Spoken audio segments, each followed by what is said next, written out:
Sony is known for the Blu-ray, but there are actually 9 companies in the Blu-ray Disc Association, or BDA. Let's talk about how working with others, including competitors, can help companies carry out their business-level strategies. Business-level strategies are designed to create differences between your company and your competitors, usually by trying to either have higher quality or lower prices that you can offer to your customers. Business-level strategies help companies to attract customers and succeed.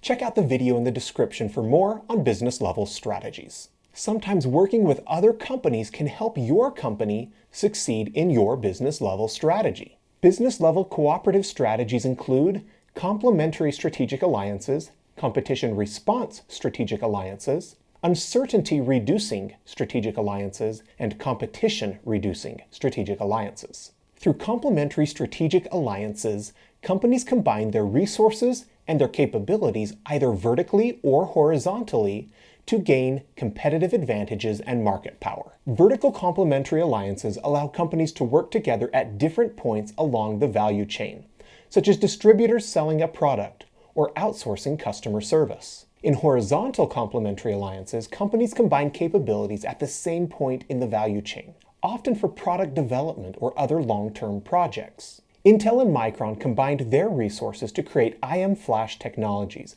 a joint venture. This was an example of a horizontal alliance.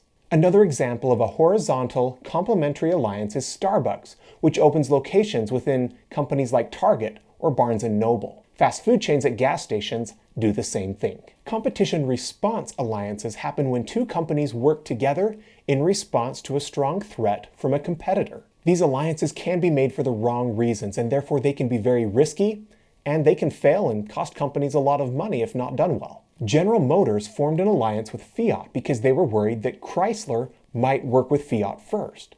The reality is that it wasn't a great fit, and it cost GM billions. Working with a competitor can be risky, and it can get nasty once they start trying to compete with and beat each other. Uncertainty-reducing alliances help companies manage risk and uncertainty. Risk includes reasonably well-known outcomes, such as insurance premiums. The insurance company knows the likelihood that you get in a wreck. But uncertainty deals with unknown outcomes, and a partner can help you deal with uncertainty. Pfizer and BioNTech worked together to create their COVID vaccine. At the beginning of the project, they didn't know it would work out, but by working together, they could reduce uncertainty and share the risk. Uncertainty-reducing alliances can help companies to generate new technology or to establish new technology standards. Although Sony is the company known for the Blu-ray founder group included Panasonic, Pioneer, Philips, Thomson, LG, Hitachi, Sharp, and Samsung.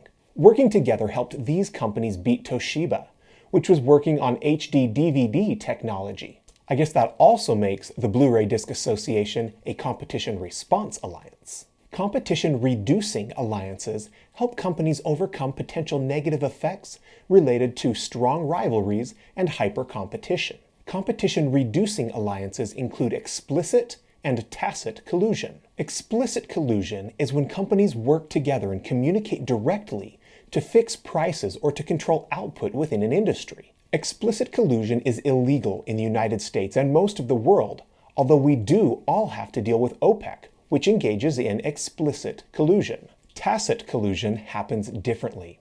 Gas stations certainly watch each other's prices, partly by watching out the window to see if their neighbor across the street has changed their price, and then they can follow accordingly. This is not illegal. Airline companies also follow each other on fare prices, but as long as they don't communicate with each other directly, it's not illegal. Even corn and soybean farmers in the Midwest pay attention to the crops that others are planting to decide what to plant each year. Computer memory companies have long followed one another's lead in determining and managing their production output.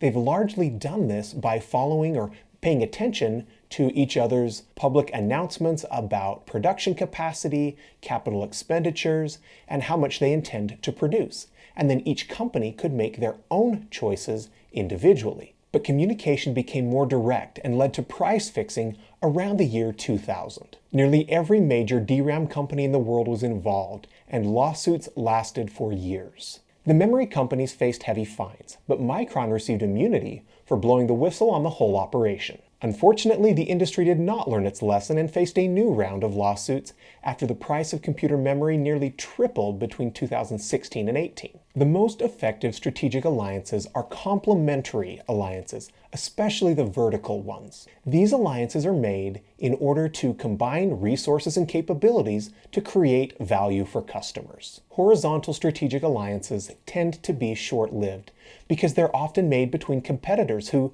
eventually start competing with each other and the relationship breaks down. Strategic alliances to manage uncertainty or to reduce competition are the least likely to succeed. I want you to think about a strategic alliance in your industry that you think was made to support a business-level strategy. How well do you think that alliance actually performs? Does it create or provide value for the companies involved? Which of the 4 types of strategic alliances do you think it is? Thanks for joining today. Have a wonderful day. Take care.